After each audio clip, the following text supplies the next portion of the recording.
maging expert sa ganito. No?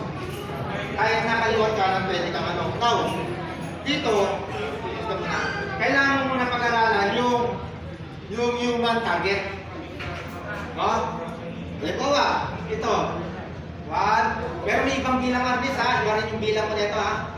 1, 2, 3, 4, 5, 6, 7, 8. So, ibig sabihin, napansin nyo, asterisk.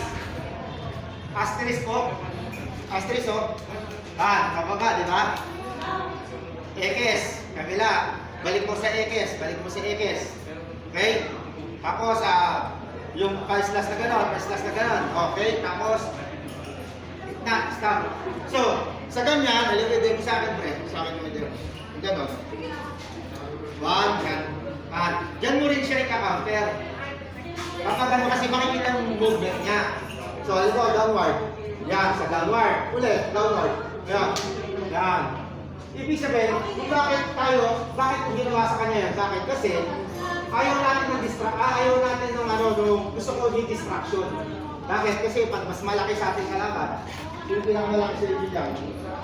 Kasi ganito, hindi ko minimeros kahit anong alam mong martial arts. Tandaan nyo ha, lahat ng martial arts maganda. Depende sa way mo kung paano mo na rin.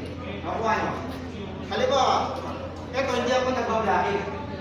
Ayoko ng ganun. Kasi pag ganito, mas malaki sa'yo. Halimbawa, di ba, blocking tapos gusto ko yung, di ba, yung iba ganito, tapos kung bibigay ka, hindi, kung bibigay.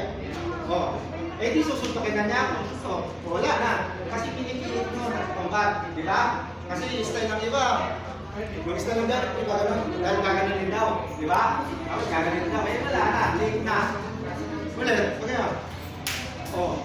di ba? So, distraction, pero ang tama no? Ganito talaga tama yung bang. Okay? Saka mo ngayon, ikot, i-twist.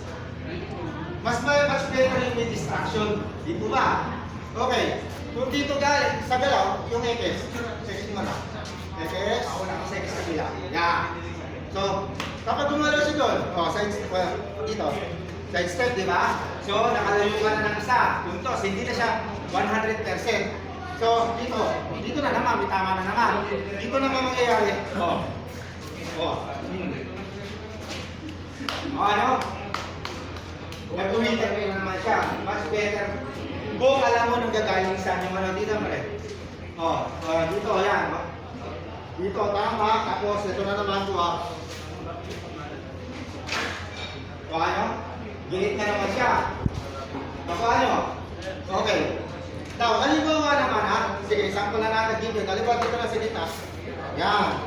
Kasi, ito maraming style. Pwedeng outside defense o inside defense ang gagawin natin. Ito naman sa lubong. Ganoon na naman din. Walang problema. Tsaka tayong gano'n. Okay? Outside defense, lumabas ako. So, lahat ito tuturo ko ha. So, okay. Yan. Dito na naman. So, tsaka naman mo siya dito. Inside defense, pumasok ko sa loob niya. Kaya dapat alam niyo yung pasok kung inside o outside defense. Okay. Now, kung parehas naman kayo dito chilo. Yan. Taas. Yan. Pulso muna. Pulso kukunin natin. Pataas at the same time dito para just in case na mas malakas, may defense. Yan. Diba? Yan. Papansin nyo? Tapos, pagkuha na, pagkamit yan, nandito na. Kung may kutsilyo kayo. Syempre. Lalo na kung karambit. Lalo na kung karambit. Dito. Dipes, di ba? Dipes. Meron, sanggot.